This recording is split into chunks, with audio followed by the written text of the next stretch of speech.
Welcome back. My name is Clem from Ask Clem Today. And today I'm going to show you how to make a concrete bench to look like wood, part 3.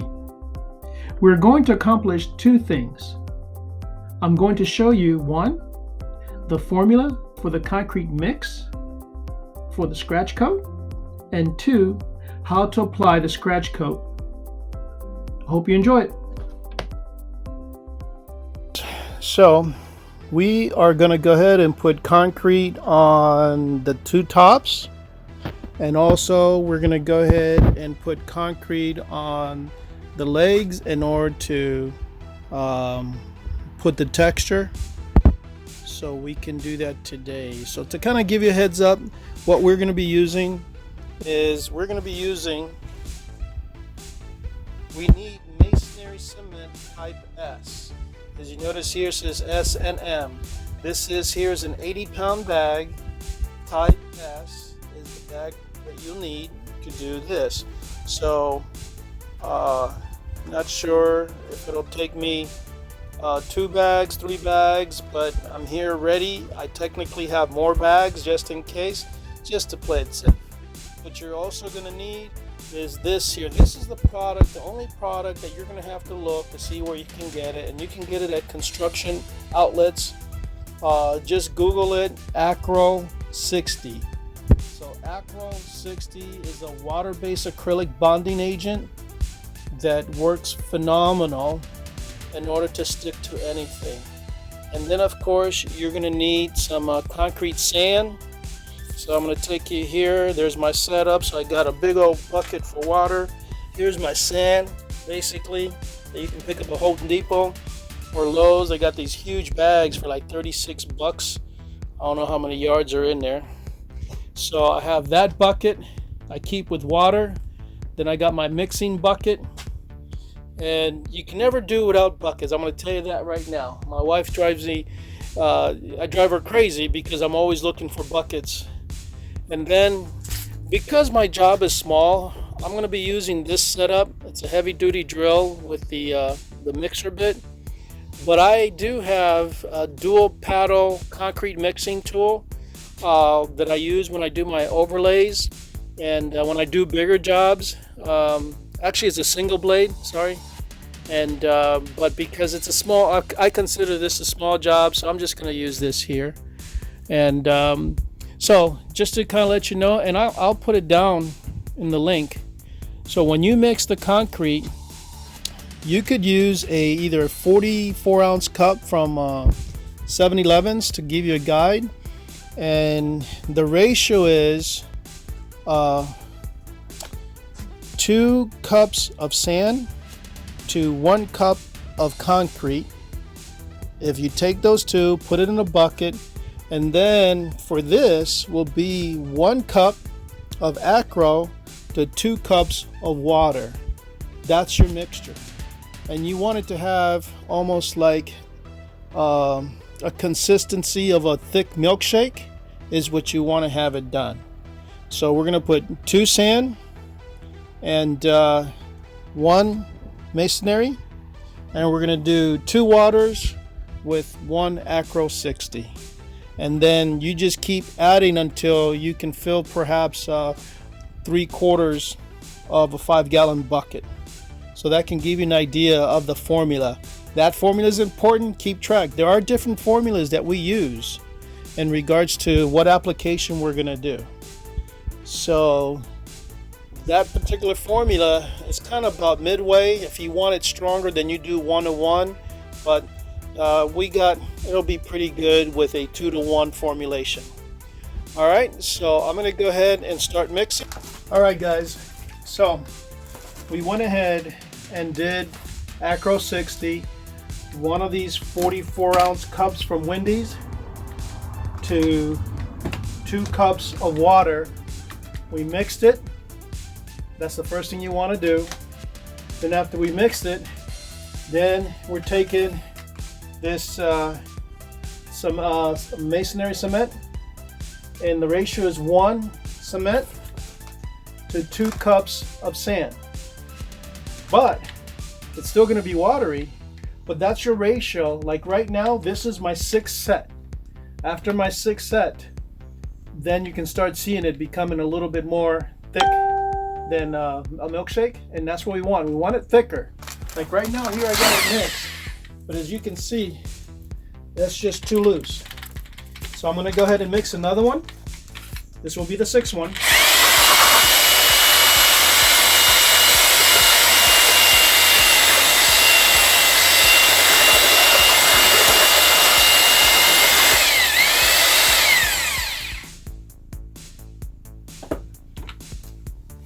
Little rocks, concrete that's gotten hardened up. I'm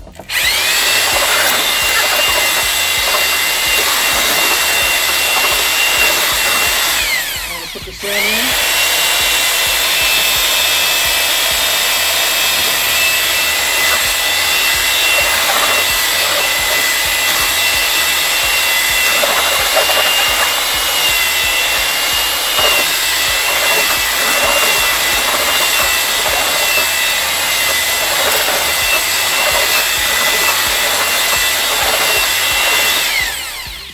We want to make sure is we'll take one of these trowel margin trowels, scrape the side of the bucket,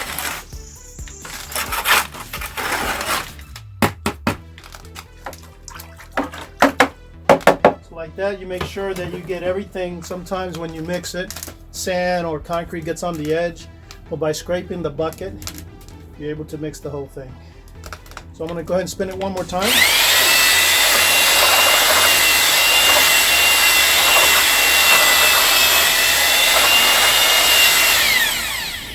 So now, so you can see it's a little bit thicker consistency, and that's what you want to see, where it's a little bit thick, but that's not soupy and runny. So I might add probably just a little bit more concrete. I want to have it just a little bit thicker because I don't want it running off. So when I do these edges, I just don't want it too soupy. All right, so what I did is I added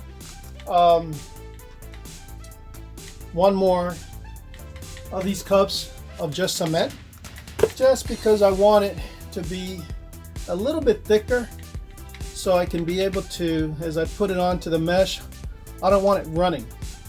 I don't want it falling on the floor. So that 1 cup of Acryl with 2 cups of water will do about almost 3/4 of a 5-gallon pail. You don't have to add any more mixture liquid wise. The rest is just making sure you do 2 to 1 on your sand and concrete, and then at the end maybe add either half a cup of cement or a cup, 3/4, whatever you like for your consistency according to what you're doing.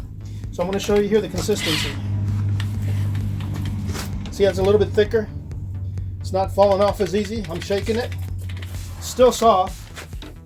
I'm still able to form it, and it's probably just a little soft. It'll go through that wire mesh, through that that wire, but still not too thick that I'm fighting it. All right, so make sure you guys have gloves on. It's important that you guys have gloves on. So what I'm going to do is, the reason I have this bucket here of water, spin this,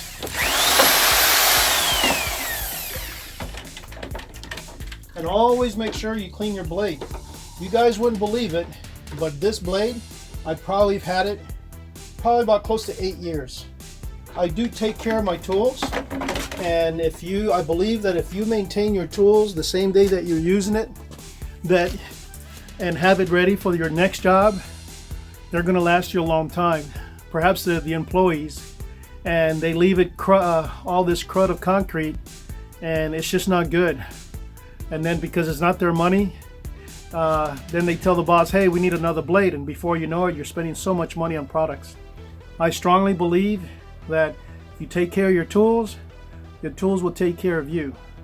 So if you're a boss and you have employees, penalize them. Easy. Make them be responsible, and educate them to make sure they clean your tools, because otherwise your profit is just going to go down the tubes.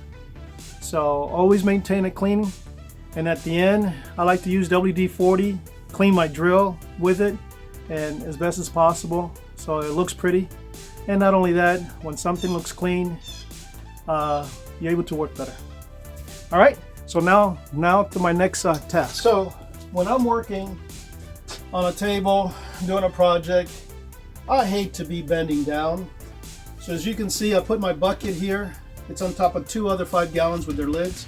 So like that, I'm not bending down all the time because it can be taxing on someone, especially if you got quite a few of these tables to do. So I have my nice margin trowel with me. Am I going to use it? Probably, not sure. A lot of stuff I do by hand. That's why the bucket of water is also handy, so every so often you can wash your hands. So make sure that your gloves are on. And because of the coronavirus, I'm only putting 1 pair of gloves on. Normally, I put 2 on. So if one gets real messy and all that, I'm able to peel off and have another one. But because we're short on gloves, I went this morning trying looking for some and I couldn't find any. So I'm really trying to make them stretch if all possible. In fact, I might even go into my black rubber gloves where they're a little bit thicker and they're nice. But right now, this is what I like. So anyways, so what I did was, on this particular one, I went ahead and used a coarser sand, number 60, simply because this is going to be hidden. It's all going to be underneath and it'll have something to bite. And really, all you have to do is this. Plop and just pop it. That's all I'm doing. Right now I'm plopping. Just plop the sucker right there. Now remember, I have plastic underneath, so like that it won't stick to my table. Now I didn't have to tie this guy down. You see this one sticking up? I'm not going to worry about it. Oh, it's the layer. It doubled up. And the reason I'm going to worry about it because it's going to be covered with concrete. So the other thing you can do is, if you don't want to use your hands, is use a bucket. But who doesn't like playing in the mud with your own hands, right? So right now, just spread it out, and then I'm just going to squeeze it, tap it, so it can get under the rebar. Because remember, we put these skinny ones, so it lift up the rebar. So we want to make sure that we get under there. So here, it looks like this thing is probably going to be about 3/4 of an inch thick, except for the edges. The edges were going to go a little thicker simply because of that rebar. If that rebar was skinnier, we would be able to get away having it a little thinner. Be careful. Even though you have plastic gloves on, they're not going to protect you from the sharp edges of this lath. So you need to be careful with it. So I'm trying to keep a consistency thickness. You don't want to go too thick because you don't want to go so heavy that you can't lift this thing. Now here I'm starting to push it in so it can go through that rebar. So when I put my other layer, it has something to bite into. But I want this thick enough that my rebar is not showing either.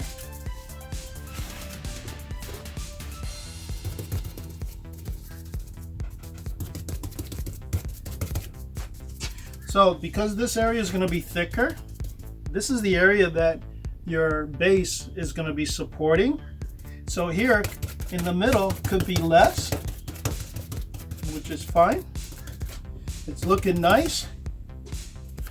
Only thing, it's getting a little thick. You don't want it too thick, remember.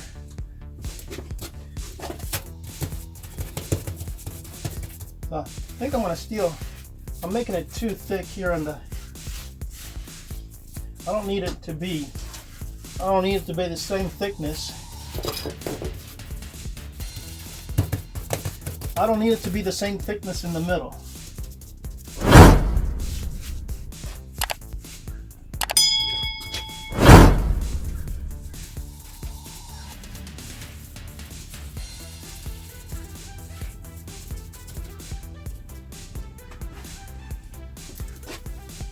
So hopefully you find this relaxing being able to do something while you're trapped in your house. Again, let's say the Acryl 60, you're not going to be able to find it. Just look for a construction supply store, and they normally have such products. If not, Home Depot, Lowe's does have like a acrylic bonding agent. It won't be as good as this particular product, but because you're doing it for your home and not to sell it commercially, you might be okay to use the inferior products, simply because I do this as a commercial and I want to use nothing but the best. So because of it, I make sure that I buy the best product there is on the market. But you can get away in using something not as potent as the Acryl 60 that I showed you. This is my favorite trowel. It's called a pull trowel. It's got round corners. I really don't like the one with the edges. I have done so many things with this type of trowel. I can make concrete look like wood with this. And there's techniques on that too. But anyways, so what I'm going to do is kind of flatten it out some. And I can see where I need a little bit here. But I'm going to do this too.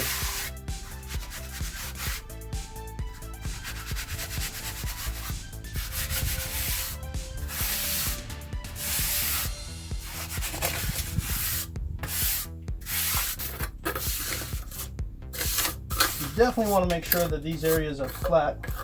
I don't want this to be that thick. I'm going to take this, pop it here on the edge, flatten it out. Just trying to make this kind of consistent. And for some of you that do this on a daily basis, that uses a trowel here, it might become more natural to you. But basically, I always say to people, you know what? Experiment, have fun, try different things. Don't be scared to try different techniques, because you just never know and how it would come out and how cool it would look. So I see pretty much that this area is a little bit high. Pop it there.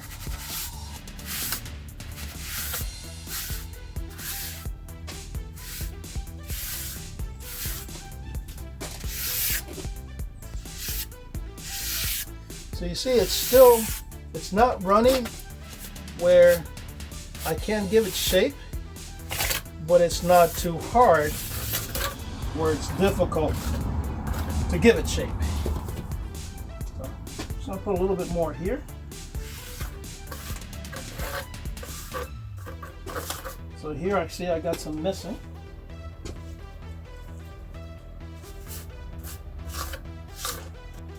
You know, I really haven't been using this guy.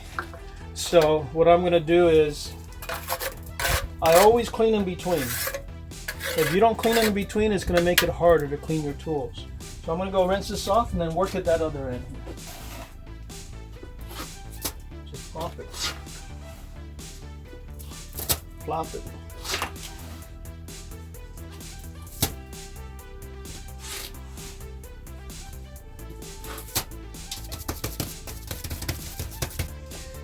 So remember, we have that rebar on there, so there's my rebar. So as you can see how thick I'm going. So that's where the rebar's at. That's about a good 1/2 inch. So if you want to see how you're doing over here, it's more than 1/2 inch. So I'm covering it with no problem. So I'm being a 1/2 inch consistent. So I'm going to go ahead and scrape the bucket. I tell you, that Acryl 60, very sticky. Very sticky stuff. So when we use Acryl 60, it's ideal in order to have it to stick to pretty much to itself or to foam and what have you. All right, you can see right there. I'm going to push it there. I'm gonna go here. So this 3/4 gallon of concrete, the bucket that I just did here, looks like I'm able to do one of these 4.5 by 16 inch panels, because I have plenty to finish this whole thing from what it looks like as of right now. All right, so now I'm going to build the edge. Now that I've put concrete everywhere, I'm going to make sure that my edges are thick enough, so because that's going to basically what my bench is going to sit on. So even though it's wet, it's fine. So just go back and forward, back and forward. So I have a little too much here. I'm going to fix the edges here first.